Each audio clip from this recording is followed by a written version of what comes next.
Hello there, guys. Welcome back to the Stamford Voice for your Qarabağ 2 Chelsea 2 match review. And the cycle of high intensity and flat mentality and intensity at Chelsea Football Club continues, ladies and gentlemen.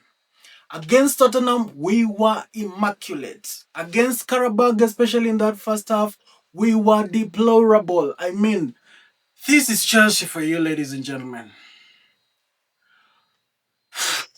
Okay, so we get the draw. Let's calm the feelings down, calm the frustrations down, and look at this game as a game of football. Look at this game as sorry, another game in the competition. Okay, so Chelsea are now sat in 10th in the Champions League, and obviously this is a position that is not going to be maintained, obviously, because we have a few teams that are behind us at the moment, but they have not played their fourth match. We have Newcastle, Barcelona, Galatasaray. Those are the kind of teams that also Monaco have played. Atlanta can also get ahead of us. So we have a couple of teams that, if they win their game, could get ahead of us. So basically, Chelsea is going to be somewhere around 13th, 14th when we are done with match week 4 of the Champions League. Now, let us look at what happened in this particular game, starting with the lineup. I gave you my predicted lineup yesterday. And in my predicted lineup, I said Enzo Maresca needs to mix the first teamers and the second teamers. Okay? But I did not in any way insinuate that Enzo Maresca should do any sort of jokes with the defense. I did not at any point think he would do that, because why would you do that even when you yourself went to the press conference and said Qarabağ are an intense team? You went to the press conference yourself and said they have won huge games. They have won against Benfica. They have won against Copenhagen. They were about to win against Athletic Bilbao. So why would you mess with your defense? Enzo Maresca knows very well that Tosin Adrabioyo is not a good defender. And why? Because the last 3 games he has played, he has given away 2 goals. Yeah? Well, the question of Hato, the last time Hato played, I felt like it was good. Oh my God. People who said he should not play as centre-back were correct. Guy. How? Tell me, how, as a defender, playing for a top Premier League club like Chelsea, you have the ball in possession, looking at your goal, an attacker comes from behind you and dispossesses you. What are we going to tell people? Are we Chelsea or some other recently promoted team? Our defense was so poor. And Enzo Maresca should come and explain. Why did Josh Achiampong not start? Why did Josh Achiampong not start? I understand resting maybe Trevor Chalobah and Wesley Fofana, but Josh Achiampong should have started ahead of Yoro Hato. Why did Josh not start? Why was Josh on the bench when Chelsea are suffering, especially in that first half?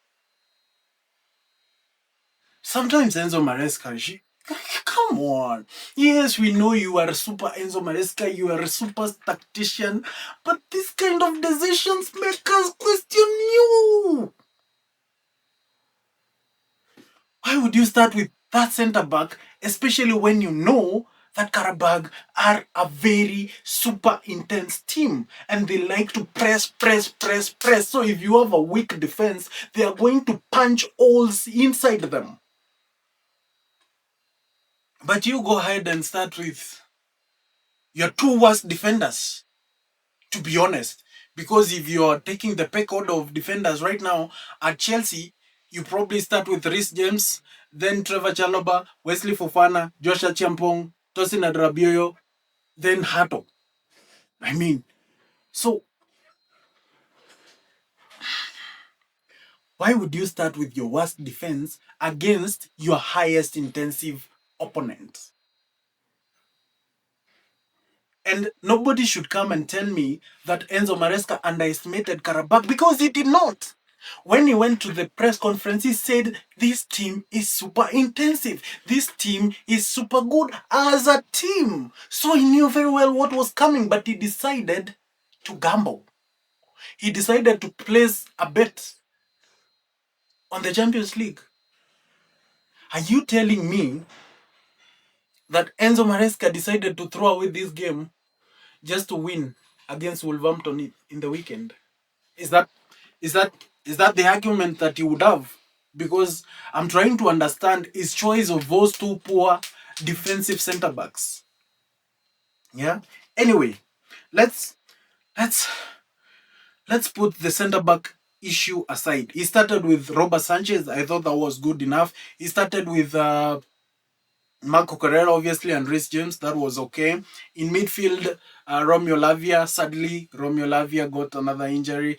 I was, getting hyped up for Romeo Lavia because we know what a fantastic player he is. But unfortunately, as fate will have it, sometimes we don't always get what we want. Sometimes we don't always get what we deserve. Sometimes things just keep going against us over and over again. Even as a person, leave alone the football part of the game right now. If you are Romeo Lavia right now, you feel like the world is against you. You feel like everything is trying so hard to go against you, because when you are a good player as Romeo Lavia, you've come to a big club like Chelsea from, I think, was it Southampton or what? You've come to Chelsea, you've been injured over and over and over again. And when you are starting, to get the feel of games, all of a sudden, another muscle injury, you feel like there's nothing that is working for you. And I want to encourage Romeo Lavia, you will get through this, mate. We got your back. We will be here. And to anybody who is going through such challenges, don't give up. One day, they will come to an end. Now, the forward line, Joao Pedro playing the number 10 position and Tyreek George ahead. I have absolutely no problem with that. Estevão William starting on the right wing. Oh my God, Estevão William, what a fantastic player! I think when he was called upon to try and create something, especially in the second half, to try and win this game, we saw the real Estevão William, especially when he has been let off the leash by Enzo Maresca. What a talented player. Everything was going through Estevão William, and you felt like if there was any kind of that goal that was about to come from that game, would have come from Estevão William. But let me leave the player performances there, because I'm going to come back to talk about Estevão William, because I believe he's one of the only positives that we had in this particular game. Jamie Gittens was quite okay, but I think the reason why Enzo Maresca ended up substituting Jamie Gittens is because he was not doing his defensive work. Even if we are coming at the feet of Yoro Hato for the defensive frailties that he had, no one was there to help him. Jamie Gittens was not tracking back as often enough as we would have expected. And this, I think, is the point where people should start appreciating Pedro Neto. Because with Pedro Neto, you will never complain about tracking back. You will never complain about doing the defensive work. So, the game ends 2-2 for Chelsea. We sit in position 10th, but I expect Chelsea to go back to maybe 13th or 14th position.